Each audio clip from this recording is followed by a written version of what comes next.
हम तीसरी वीडियो में जो बताए थे अफसर पाठ से संबंधित, उसमें बातें बताई गई थी।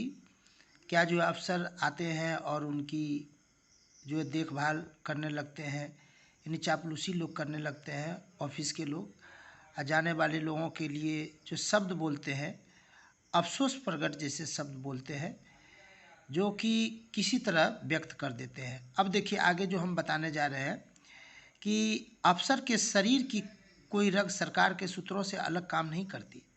फाइल, मीटिंग, दौरा, report, DO, reminder, memo, order की दुनिया में बंधा वह सहानुभूति का पात्र है। सब कुछ रूटीन है। सुबह सूरज का उगना रूटीन है और देर रात चांद का डूबना रूटीन है। अब देखिए इन पंक्तियों के माध्यम से लेखक महोदय जी यानी शरद जोशी जी क्या बताना चाहते हैं कि अफसर जो होते हैं वो केवल सरकार के सूत्रों के अनुसार काम करते हैं, वो इधर से उधर काम नहीं कर सकते हैं। जो सरकार की डायरी में बताई गई है, जो बातें उनमें समाहित है, उन्हीं बातों पर वो चर्चा करते हैं और उन्हीं के सूत्र में वो बंधे होते हैं। ठीक है। जिस तरह सुबह सूरज का उगना रूटीन है और देर रात चांद का डूबना रूटीन है, उसी तरह उनकी जो दिनचर्या होती है। अब आगे है, आंधी आती है, फाइल हो जाती है, फूल खिलता है, स्टोर में जमा हो जाता है। कुछ अर्जेंट होता है, कुछ इमीडिएट होता है, जो नहीं होना होता है वो भी होता है, बशर्ते बजट में गुंजाइश हो। 4 पैसे की मटकी ठोक बजा कर ली जाती है, पर मटकी ठोकने बजाने के सरकारी तरीके अलग ही है, जिन्हें अफसर जानता है। अब देखिए इसमें जो बात बताई गई है, बहुत सारी बातें हैं। फूल खिलता है तो फाइलें आती जाती रहती है, कुछ फाइलें नई होती है, कुछ पुरानी होती है। इस तरह से जो है मतलब जो फाइलें बंधा करके वो ठंडे बस्ते में पड़ जाती है, उन्हीं सभी बातों का इसमें जिक्र की गई है।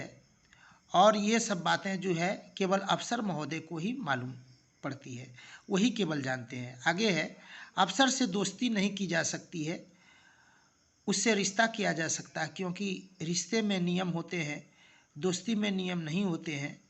अफसर के साथ नहीं चल सकते, उसके पीछे चलना होता है। अब देखिए ध्यानपूर्वक इन पंक्तियों को सुनिएगा कि अफसर से दोस्ती नहीं की जा सकती, सही बात है, क्योंकि दोस्ती उनसे की जाती है जो निभाते हैं, लेकिन अफसर महोदय जो होते हैं उनसे आप दोस्ती करेंगे तो वो नहीं निभाएंगे। क्यों नहीं निभाएंगे? वे अफसरवादी नीतियों के तहत चलते हैं और कभी भी उनके साथ दोस्ती गुंजाइश नहीं है। केवल उनके साथ आप पीछे पीछे चलना सीखिए, अफसर के साथ आप नहीं चल सकते। आप सोचिएगा एक बराबर में चलें तो नहीं हो सकता है। ठीक है। तो यहाँ पर एक तरह से कहावत की तरह है, कहावत है अफसर के सामने और घोड़े के पीछे नहीं आना चाहिए।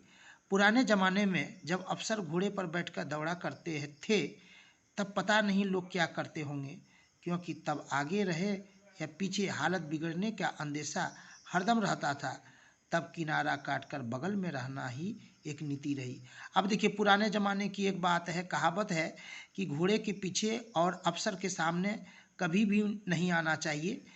तो यहाँ पर लेखक महोदय जी ये बताने की कोशिश कर रहे हैं, आखिर जब ये जो पंक्तियाँ यहाँ लिखी गई है, ये जो उनके बारे में कहावत है, तो उस ज़माने के लोग किस तरह चलते होंगे। यानी कभी कभी ऐसा मालूम पड़ता होगा कि हालत बिगड़ भी जाती होगी, तो लोग इसी कारण से उनसे किनारा काटते होंगे, उनकी नीतियों के कारण। उनकी जो नीति होती है उसी नीति के कारण लोग साइड ले लेते होंगे। अब आगे है, अफसर डांटता है, नेता सारे देश को एक साथ डांटता है और अफसर हर व्यक्ति को अलग अलग बुलाकर डांटता है। अब देखिए इन पंक्तियों के माध्यम से लेखक महोदय जी कहना चाहते हैं, अफसर डांटता है मतलब ऑफिस में जो भी लोग होते हैं कर्मचारी लोग उनको डांटते हैं, डांट फटकार लगाते रहते हैं। लेकिन नेता, तो यहाँ पर इसका मतलब यही है कि अफसर और नेता में अंतर बताया गया है कि अफसर एक को डांटता है, नेता सारे देश को एक साथ डांटता है और अफसर हर व्यक्ति को अलग अलग बुलाकर डांटता है। अब देखिए अफसर जो होते हैं वहाँ पर किरानी पर वो बिगड़ने लगते हैं, कोई फाइल इधर से उधर हो जाती है, तो एक एक करके बुलाकर डांटते। लेकिन क्या होता है, नेता लोग एक साथ डांट देते हैं। जो भी नेता बनते हैं माइक पर भाषण देते हैं और एक साथ जो है उनके मन में जो बातें आती है वो बक देते हैं। ठीक है, हम डटते हैं, हम डटे हुए लोग हैं जो डांटने वालों के अधीन सटे हुए काम करते हैं। कुर्सी बनी रहेगी पर कब खाट खड़ी हो जाएगी कह नहीं सकते। यानी इन पंक्तियों के माध्यम से लेखक महोदय जी यही कहते हैं, ये हम डटते हैं यानी हम क्या करते हैं, यानी वहाँ के काम काज करने वाले लोग क्या करते हैं, डटे रहते हैं, भागते नहीं हैं। और धीरे धीरे क्या हुआ है कि डरते डरते उनसे किसी तरह काम निकालते रहते हैं और उनके अधीन काम करते हुए रहना पड़ता है, ताकि जो है कुर्सी सबकी बनी हुई रहे। ऐसा नहीं होगा तो उनकी खटिया खड़ी हो जाएगी, यानी उनके घर परिवार के बच्चे भूखे मरने लगेंगे। कहने का मतलब है डर तो सबको है, क्योंकि पेट जो है, पेट का सवाल है। ठीक है, पापी जो पेट है जिसके कारण जो है उनका मतलब अफसर का मतलब आगे पीछे करना पड़ता है। आज इतनी तक ही बताएंगे, तब तक के लिए हम आप लोगों से विदा लेते हैं। आप लोग खुश रहिए, स्वस्थ रहिए। आप लोग के उज्जवल भविष्य के लिए मंगलमय कामना करते हैं। धन्यवाद।